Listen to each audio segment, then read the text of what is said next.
Last time آپ کے ساتھ ڈسکس ہوا تھا ساس اور بہو کے رشتے کا. ہمارے لاہور میں ایک مسجد ہے, اس کے ایک امام صاحب ہے, انہوں نے بیان کیا جمعے میں اسی حوالے سے کہ جی ساس بہو کا رشتہ جو ہے یہ کوئی ایسا نہیں ہے اور بہو علیحدہ رہ سکتی ہے. وہ اس کے بعد پھر جو لوگوں نے اس محلے کے کچھ لوگوں نے اس مولوی صاحب کے ساتھ حشر کیا اور پھر اس مولوی صاحب کے اس بات پہ قائل کر لیا کہ یہ باتیں دین کی بتانے والی نہیں ہوتی. تو یہ ہم کیسے فیصلہ کریں گے کہ کون سی بات بتانے والی ہے اور کون سی بتانے والی نہیں ہے؟ چلے یہ اگر بات بتانے والی نہیں تھی تو اس کے ایکویلنٹ جو انہوں نے بات بتائی ہے وہ تو ہے ہی کوئی نہیں تھی. تو یہ تو انہوں نے بدعت کی, دین کے اندر خود سے ایک چیز داخل کر دی, یعنی اس کے الٹ پھر انہوں نے بتایا ہوگا نا کہ یہ کریں. تو جو چیز نہیں تھی وہ عوام کے ڈر سے آپ نے خود دین میں داخل کر دی, اور جو دین نے آپ کو بتائی تھی وہ آپ نے چھوڑ دی. تو سرکار یہی تو آپ کا امتحان ہے, دینداری اسی کا تو نام ہے, یہی تو آپ کا چیک تھا. تو وہ معذرت کے ساتھ وہ عالم صاحب فیل ہو گئے. اچھا, یہ جو ساس بہو کا جو رشتہ ہے اس کا قطعاً یہ مقصد نہیں ہے کہ بہو نے ساس کے بیٹے کو اغوا کر کے سائیڈ پہ ہو جانا ہے. اس کے ساتھ ہم پیرلل میں بتاتے ہیں کہ بھائی یہ جو عورت ہے ساس, وہ اپنے بیٹے پر اس کی بیوی سے زیادہ حق رکھتی ہے. عورت پہ سب سے زیادہ حق اس کے خاوند کا ہے اور مرد پہ سب سے زیادہ حق اس کی ماں کا ہے. بخاری مسلم حدیث ہے, پہلے 3 حق اس کے ہیں, چوتھا باپ کا ہے. اچھا, لیکن عورت پہ اس کے خاوند کا ہے, کیونکہ ابو داؤد میں حدیث ہے اگر میں سجدہ جائز سمجھتا تو بیویوں سے کہتا کہ اپنے خاوندوں کو سجدہ کریں.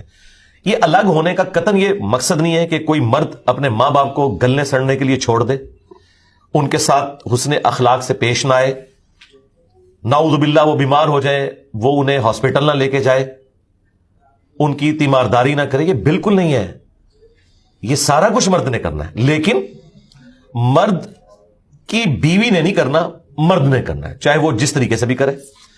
اگر وہ یہ سمجھتا ہے کہ میری بیوی کرے تو ٹھیک ہے, پھر کچھ دو کچھ لو, آپ جا کے اپنی بیوی کی ماں کی خدمت کرنے شروع کر دیں. تو آپ اس طرح کا اگر کوئی ایگریمنٹ کرنا چاہتے ہیں آپس میں تو وہ ضرور کریں, اس پہ کوئی بائنڈنگ نہیں ہے. لیکن ہم یہ سمجھتے ہیں کہ اس وقت یہ جو ساس بہو کا رشتہ ہے نا جی, یہ سب سے خطرناک قسم کا رشتہ ہے. اس کی وجہ سے لوگوں کے گھر بھی اجڑ جاتے ہیں اگر ساسیں صحیح طریقے سے ڈیل نہ کریں. اور اس میں میجورٹی قصور ساسوں کا ہوتا ہے. وہ کہتی تو ہے کہ یہ بیٹی ہے میری. دیکھیں, بیٹے کی شادی کرنے سے پہلے عورتیں اپنے خامدوں کے ساتھ لڑتی ہیں اپنی بھانجیوں اور بھتیجیوں کے حق میں. اپنی اولاد کے بارے میں وہ سن لیں گی, لیکن اپنی بہن کی بیٹی, اپنے بھائی کی بیٹی کے بارے میں ایک لفظ نہیں سنتی. لیکن اسی بیٹی کو جب بیاہ کے لاتی ہے نا تو سب سے بڑی چڑیل وہی والی اس کی خالہ اور پھوپھی بن جاتی ہے. کتنا حیران کن بات ہے, کیونکہ یہ جب کنفلکٹ آف انٹرسٹ آ جائے گا نا آپ کا اور چیزیں شیئر ہونی شروع ہو جائیں گی, کچن شیئر ہوگا, تو ظاہر ہے پھر ہر انسان کے اندر ایک خدا چھپا بیٹھا ہوا ہے. اس اعتبار سے دیکھیں, یہ اللہ نے انسان کے اندر رکھی ہے نا بات, تبھی تو انسان نے دعوی خدائی کیا ہے. لیکن یہ خواہش اللہ نے آپ کی جنت میں پوری کرنی ہے, وہاں کن فیکون ہوگا. لیکن یہاں اگر آپ کہیں کہ بس میں ہی میں ہوں تو یہ نہیں. تو اس ایگو کے اوپر آپ نے قابو پانا ہے. آپ دیکھیں, آج تک کسی عورت نے محلے کی بوڑھیوں کے سامنے اپنی سگی بیٹیوں کی شکایت نہیں کی کہ میری بیٹی تو چھٹی والے دن سوئی رہتی ہے اور 11 بجے اٹھتی ہے, لیکن بہو بیچاری 9 بجے بھی اٹھے تو پورے محلے کو بتاتی ہے. تو یہ کس طرح وہ دعویٰ کرتی ہے کہ میں اسے بیٹیوں کی طرح ٹریٹ کرتی ہوں؟ اور پھر ذرا اسی ساس سے پوچھیں کہ تمہاری جو بیٹی ہے اس کا شوہر کیسا ہونا چاہیے, تو وہ تو کہے گی کہ رن مرید ہو.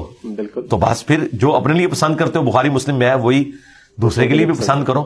یہ ایمان کی ایک بنیادی علامت ہے. تو میرا خیال ہے انسان اپنے آپ کو دوسری جگہ پہ رکھ کے دیکھے نا تو اللہ کے فضل سے انسان اپنا جب آئینے میں منہ دیکھتا ہے نا اسے پتا چل جاتا ہے کہ میں کہاں پر غلط ہوں. سیدھی سی بات ہے.